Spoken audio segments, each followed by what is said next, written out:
कि यदि आपको बढ़िया नंबर उठाना है तो फिर आपको एक एक वीडियो को देखना होगा। जितना आपको ऑब्जेक्टिव क्वेश्चन हमने दिया है, हर उस आप ऑब्जेक्टिव क्वेश्चन को लिख लीजिए, ताकि ये आपके एग्जाम में लास्ट टाइम में आप यदि रिवीजन करते हैं तो आपके बहुत काम आएगा, आपको बढ़िया नंबर देकर जाएगा। ठीक है, चलिए हम लोग स्टार्ट कर लेते हैं। और ये है कि लीन लोग थे वो किसकी पूजा करते थे, तो वो पूजा करते थे प्रकृति की। किसकी पूजा करते थे, ध्यान रखिएगा, ये पूजा करते हैं प्रकृति की। तो इस तरह से आपका जो राइट आंसर हो जाएगा वो बी हो जाएगा। नेक्स्ट क्वेश्चन पर हम लोग चले कि नेक्स्ट क्वेश्चन क्या है। तो नेक्स्ट क्वेश्चन को देखते हैं कि उत्तर वैदिक काल के अंत तक किसकी पूजा होने लगी। पूछा गया है कि उत्तर वैदिक काल के अंत तक, ठीक है, अंत तक किसकी पूजा होने लगे, तो ये ब्रह्मा है, विष्णु है, महेश है। तो राइट आपका उत्तर जो हो जाएगा वो हो जाएगा ए। ठीक है, अगले प्रश्न पर चलते हैं हम लोग। अगला प्रश्न क्या है, अगला प्रश्न ये है कि बुद्ध चरित की रचना किसने की। तो बुद्ध चरित के लेखक पूछा गया है कि बुद्ध चरित के लेखक कौन है। तो बुद्ध चरित के लेखक की यदि हम लोग बात करेंगे तो ये राइट आंसर जो हो जाएगा वो हो जाएगा अश्वघोष। ठीक है, अब जो हो जाएगा ये आप याद रखिएगा, अश्वघोष। बुद्ध चरित की रचना किसने किया है, तो अश्वघोष ने किया हुआ है। चलिए अगले प्रश्न को देख लेते हैं हम लोग। अगला प्रश्न क्या है, अगला पूछा है ना कि सांची मध्य प्रदेश के किस जिले में स्थित है। आपसे क्या पूछा गया है कि जो सांची है वो किस जिला में है, मध्य प्रदेश के। तो मध्य प्रदेश के जो जिला है वो, ठीक है, ये है रायसेन जिला। तो इसका जो राइट आंसर हो जाएगा वो रायसेन हो जाएगा। ठीक है, आगे बढ़ते हैं हम लोग अगले प्रश्न पर। ठीक है, अगला प्रश्न क्या है कि निम्न में गौतम बुद्ध के शिष्य थे। तो देखिए जो सबसे फेमस है ना, जो फेमस आता है तो वो आता है आनंद। गौतम बुद्ध के जो शिष्य थे वो आनंद और उपाली को आता है। लेकिन आप ध्यान दीजिएगा, आनंद और उपाली के साथ साथ कश्यप भी हैं, सारिपुत्र एवं गोदलायन भी हैं। तो ये सारे के सारे गौतम बुद्ध के शिष्य हो गए। तो मतलब हम लोग का जो राइट आंसर होगा वो होगा इनमें से सभी हो जाएगा। याद रखिएगा क्या हो जाएगा, इनमें से सभी हो जाएगा। ठीक है, आगे बढ़ते हैं। अगला प्रश्न क्या है कि अगला प्रश्न, कुंडलवन कश्मीर में चतुर्थ बौद्ध संगीति किसके शासनकाल में हुई थी। तो जो ये पूछा गया है ना, ध्यान दीजिएगा, कुंडलवन कश्मीर में चतुर्थ बौद्ध संगीति किसके शासनकाल में हुई थी। तो चौथा जो बौद्ध संगीति का आयोजन किया गया है वो है कनिष्क का शासनकाल। ध्यान दीजिएगा, कनिष्क का शासनकाल है और उसी के शासनकाल में चतुर्थ बौद्ध संगीति का आयोजन किया गया था। अब बात करते हैं अजात शत्रु। ठीक है, अजात शत्रु है, अशोक है, कालाशोक है।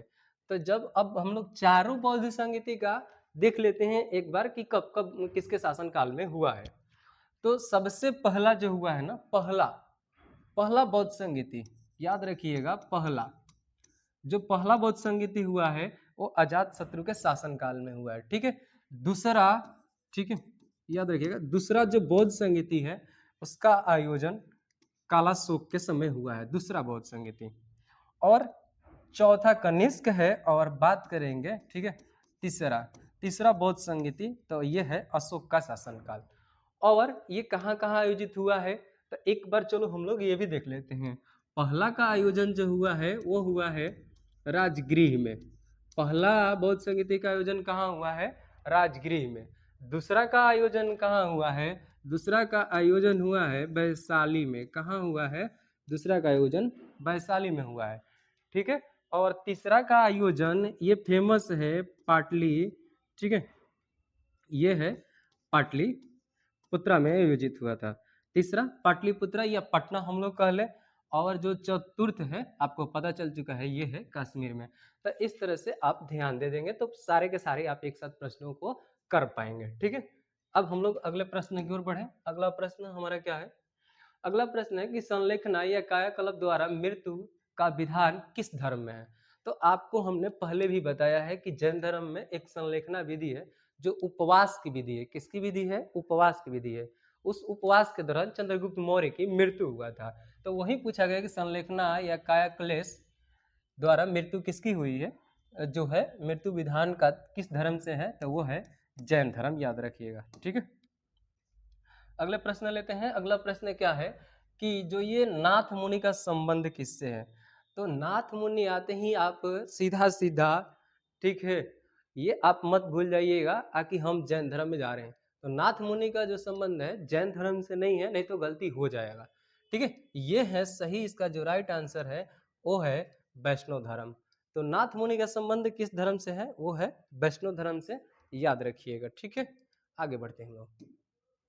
अगला प्रश्न कहा गया है कि कालिदास, भवभूति, सुबंध एवं बाणभट्ट आदि किस धर्म के अनुयायी थे? तो ये सभी के सभी जो कालिदास थे, भवभूति थे, ठीक है, और बाणभट्ट थे, ये सभी के सभी किस धर्म के अनुयायी हैं? तो ये याद रखिएगा। ठीक है, शैव धर्म के अनुयायी हैं। कौन से धर्म के अनुयायी हैं? शैव धर्म के। ठीक है, देख लीजिएगा। प्रश्न है अपार, ठीक है, अप्यार, सुंदर मूर्ति एवं नंदन का संबंध किस धर्म से है?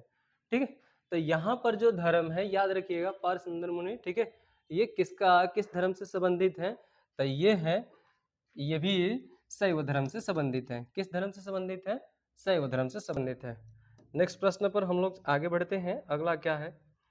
अगला ये है कि यहाँ पर बताया गया है कि भवभूति, मालती, माधव किस संप्रदाय के उल्लेख है? तो यदि आप देखते हैं कि ये भवभूति की और मालती माधव में किस संप्रदाय का उल्लेख है, एक बार पुनः समझ लीजिए इस प्रश्न को। भवभूति के मालती माधव में किस संप्रदाय का उल्लेख मिलता है? तो इसका जो राइट आंसर हो जाएगा वो है कापालिक। ध्यान दीजिएगा, इसका राइट जो आंसर हो जाएगा वो क्या हो जाएगा? कापालिक हो जाएगा। नेक्स्ट हम लोग अगले प्रश्न पर चले। अगला प्रश्न क्या है कि जो अगला हम लोग का प्रश्न है, अगला यह है कि बाणभट्ट ने कादम्बरी ग्रंथ किस संप्रदाय का उल्लेख किया है? तो बाणभट्ट ने कादम्बरी का जो उल्लेख किया है, ठीक है, तो ये किया हुआ है, ठीक है, पशुपति। किसमें किया गया है? पशुपति। तो बाणभट्ट ने कादम्बरी ग्रंथ में किस संप्रदाय का उल्लेख किया है? तो वो है, ठीक है, पशुपत। याद रखिएगा। अगले प्रश्न पर हम लोग पढ़ते हैं आगे। अगला क्या है कि अगला जो है ना, वीर शैव आंदोलन का जनक कौन है? वीर शैव अर्थात लिंगायत। आप सीधा सीधा समझिए कि लिंगायत जो है, लिंगायत आंदोलन का जनक कौन है? तो लिंगायत आंदोलन का जनक जो है वो है बसावन। ठीक है, इनका पूरा नाम है बसावन राज, याद रख सकते हैं, जो ये है बसावन है। अगले प्रश्न में बढ़ते हैं। अगला प्रश्न क्या है कि बौद्ध परंपरा में अशोक ने कितने स्तूप बनवाए? तो अशोक ने कुल 84,000 स्तूपों का निर्माण करवाया, ऐसा बताया जाता है। ठीक है, याद रखिएगा कितने? 84,000। नेक्स्ट प्रश्न पर आते हैं आगे। आगे क्या है? हीनयान पुस्तक किस भाषा में है? ठीक है, अब जो हीनयान है वो आप ध्यान रखिएगा बौद्धों की पुस्तक है। तो बौद्धों की पुस्तक है तो किस भाषा में लिखा गया? जो अधिकांश बौद्ध ग्रंथ है वो पाली भाषा में लिखा गया। तो राइट आंसर क्या हो जाएगा?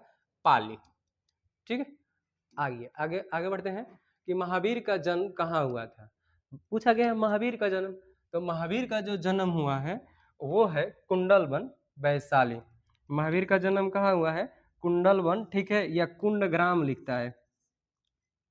क्या लिखता है? कुंडग्राम लिख देता है। तो याद रखिएगा यहाँ पर कुंडलवन वैशाली दिया है या कुंडग्राम दे तो भी इनका सही हो जाएगा महावीर का जन्म। ठीक है, और जैसा कि पता है कि ये लुम्बिनी है, तो लुम्बिनी में तो खुद गौतम बुद्ध का जन्म हुआ है। नेपाल की तराई में पड़ता है तो ये गौतम बुद्ध का जन्म है। और पावापुरी, ठीक है, पावा दिया गया है, तो पावापुरी में इनका क्या होता है? महावीर का निधन हो जाता है। यहाँ पर जन्म होता है और यहाँ पर क्या हो जाता है? इनकी मृत्यु होता है महावीर स्वामी की। ठीक है, अगले प्रश्न पर आए हम लोग। अगला प्रश्न क्या है? आइए देखते हैं। अगला प्रश्न है कि बुद्ध के बचपन का नाम क्या था? बुद्ध के बचपन का नाम क्या था? तो बुद्ध के बचपन का नाम था सिद्धार्थ। ठीक है, बुद्ध के बचपन का नाम क्या था? सिद्धार्थ। और इनके एक बेटे हैं बुद्ध के, ये बुद्ध के क्या हैं? पुत्र हैं। याद रखिएगा, ये बुद्ध के क्या है? बुद्ध के पुत्र का नाम क्या है? राहुल है। ठीक है, और आगे हम लोग अगले प्रश्न को देखते हैं। अगला प्रश्न क्या है कि तृतीयक बौद्ध संगीति का आयोजन किसके शासनकाल? मैंने आपको पिछले जो प्रश्न था उसी में आपको बता दिया। ठीक है, फिर भी तृतीय बौद्ध संगीति ये पूछा गया है कि आयोजन कहाँ हुआ है? तो तृतीय बौद्ध ठीक है, बौद्ध संगीति का आयोजन पाटलिपुत्रा में हुआ है। आगे बढ़ते हैं हम लोग अगले प्रश्न पर। अगला प्रश्न है ठीक है, महात्मा बुद्ध का जन्म स्थान कहाँ है? तो तो महात्मा बुद्ध का जो जन्म स्थान है, अभी हम आपको बता रहे थे कि नेपाल में है और वो है लुम्बिनी। ठीक है, नेपाल की तराई में पड़ता है लुम्बिनी, यहाँ पर इनका क्या है, जन्म स्थान है। ठीक है, बोध गया में महात्मा बुद्ध को क्या हुआ था, ज्ञान की प्राप्ति हुआ था। ठीक है, इनसे रिलेटेड यही है। आइए अगले देखते हैं, महावीर स्वामी की पुत्री अनुनोजा प्रियदर्शना का विवाह किसके साथ में हुआ था? तो अनुनोजा प्रियदर्शन का जो विवाह हुआ था वो है जमाली के साथ में, ध्यान रखिएगा, क्या है, जमाली। और ये महावीर स्वामी के इस तरह से ये क्या हो जाएंगे, दामाद हो जाएंगे, जमाली। नेक्स्ट प्रश्न आगे बढ़ते हैं हम लोग। अगला है कि जैन धर्म के 24वें तीर्थंकर कौन थे? तो सबसे आसान प्रश्न है कि जैन धर्म के 24वें तीर्थंकर पूछा गया है, ये हैं महावीर स्वामी। 24वें तीर्थंकर कौन है? महावीर स्वामी। ऐसे पहला याद रख लीजिएगा, जो पहला तीर्थंकर थे वो थे ऋषभ देव, दूसरा जो थे, ठीक है, दूसरा अजितनाथ थे, और तीसरा जो थे संभवनाथ थे। तो ये क्रम आज याद कर लीजिएगा, पहला ऋषभ देव, दूसरा अजितनाथ और तीसरा जो है वो है संभवनाथ। तो कम से कम इतना आप याद जरूर रख सकते हैं। अगले प्रश्न को प्रथम बौद्ध संगीति, आपको पहले ही बताया है कि प्रथम बौद्ध संगीति का आयोजन कहाँ हुआ था, वो है राजगिरी। ठीक है, अगले पे आते हैं। अगला है सांची का स्तूप किस धर्म से संबंधित है? तो सांची का स्तूप जो है ना वो है बौद्ध धर्म से संबंधित है। कौन से धर्म से संबंधित है? बौद्ध धर्म से, आप याद रख सकते हैं। और देखते हैं अगला, चौथी बौद्ध परिषद किसके शासन काल में हुई थी? तो चौथी बौद्ध परिषद, जो पीछे आपके वीडियो में हम बताया कि चौथी जो बौद्ध परिषद है उसका आयोजन किसके शासनकाल में हुआ है? तो वो है कनिष्क, जम्मू कश्मीर में हुआ है। तो इस तरह से आप याद रख सकते हैं सारे प्रश्नों को।